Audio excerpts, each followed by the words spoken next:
మేడి పండు చూడ మేలిమైయుండును, పొట్ట విప్పి చూడ బురుగులుండు. బిరికి వాని మదిని బింకమీలాగురా, విశ్వదాభిరామ వినురవేమా. భావం: మేడిపండు చూడటానికి చాలా అందంగా కనిపిస్తుంది, కానీ దాన్ని చీల్చి చూస్తే పురుగులుంటాయి. అలాగే పిరికివాడు పైకి గాంభీర్యమును ప్రదర్శించినప్పటికీ పిరికితనమును కలిగియుండును అని కవి యొక్క ఉద్దేశ్యము. మర్మమెరుగలేక మతములు కల్పించి యూర్విజనులు దుఃఖమొందుచుంద్రు, గాజుటింటి కుక్క కలవలపడు రీతి, విశ్వదాభిరామ వినురవేమా. భావం: అద్దాల గదిలో ఉన్న కుక్క దర్పణంలో తన ప్రతిబింబాన్ని చూచి కలతపడి ఏ విధంగా బాధపడుతుందో, అలాగే మూఢజనులు ఆత్మతత్వము తెలుసుకోలేక విభిన్న మతాలను కల్పించి మతమౌఢ్యంలో చిక్కుకుని ఒకరినొకరు ద్వేషించుకొనుచు దుఃఖంతో కాలం గడుపుతున్నారు. నిజానికి పరబ్రహ్మం ఒక్కటే అని గుర్తించలేని అజ్ఞాన స్థితిలో ఉన్నారు అని కవి యొక్క ఉద్దేశం. పూజ కన్న నెంచ బుద్ధి నిదానంబు, మాట కన్న నెంచ మనసు దృఢము, కులము కన్న నెంచ గుణపు ప్రధానంబు, విశ్వదాభిరామ వినురవేమ.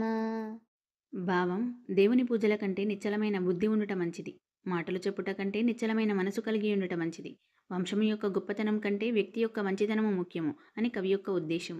కాని వాని తోడ గలసి మెలగుచున్న గాని వానిగానే కాంతురవని, దాటి క్రింద వాలు తాగిన చందమౌ, విశ్వదాభిరామ వినురవేమ. భావం: గౌరవం లేని వారితో కలిసి తిరుగుచున్నచో ఆ వ్యక్తిని అందరూ గౌరవం లేని వానిగానే భావిస్తారు. ఎట్లనగా తాటి చెట్టు కింద కూర్చొని ఓ వ్యక్తి పాలు తాగుచున్నను అతడు తాగుచున్నది పాలు అని కాక కళ్ళు త్రాగుచున్నారని భావించగలరు గదా అని కవి యొక్క ఉద్దేశము. పరనారీ సోదరుడై పరధనముల కాసపడక, పరహితచారై పరులలిగిన తానలగక, పరులెన్నగ బ్రతుకువాడు ప్రాజ్ఞుడు వేమా. భావం: తోటి స్త్రీలను తన సోదరీమణులుగా భావించి పరుల ధనమును సేకరించుట మానివేసి ఇతరులు కోపించినను తాను కోపగించుకొనక ఇతరులచే కీర్తింపబడుతూ జీవన విధానమును చేయవలెను అని కవి యొక్క ఉద్దేశం. అల్పజాతి వానికధికారమిచ్చిన, దొడ్డవారి నెల్ల దోలి తిరుగు, జప్పు దినెడి కుక్క చెరుకు తీ పెరుగున, విశ్వదాభిరామ వినురవేమ. భావం: అల్పబుద్ధివానికి అధికారము కట్టబెట్టినచో మంచివారిని వెళ్ళగొట్టును మరియు అవమానములు పెట్టగలడు. ఏలనగా చెప్పులు తిను కుక్కకు చెరుకు తీపి ఏమీ తెలియదు, అట్లే మంచి గుణములు వానికి ఉండవని కవి యొక్క ఉద్దేశం. నీళ్ళ మీద నోడ నిగిడి తిన్నగ బ్రాకు, బయట మూరేడైన బారలేదు, నెలవు తప్పు చోట నేర్పరి కొరగాడు, విశ్వదాభిరామ వినురవేమ.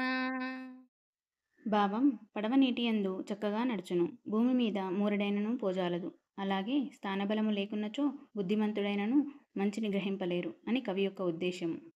పంది పిల్లలీను పదియునైదింటిని, కుంజరంబూలీను కొదమనొకటి, ఉత్తమ పురుషుండు యొక్కడు చాలడా, విశ్వదాభిరామ వినురవేమ. భావం: పంది ఒక్కసారే 15 పిల్లలను కనును, కానీ గొప్పదైన ఏనుగు ఒక్క పిల్లనే కనును, కాబట్టి పెక్కు సంతానమున కంటే గుణవంతుడగు ఒకడు మేలు అని కవి యొక్క ఉద్దేశము.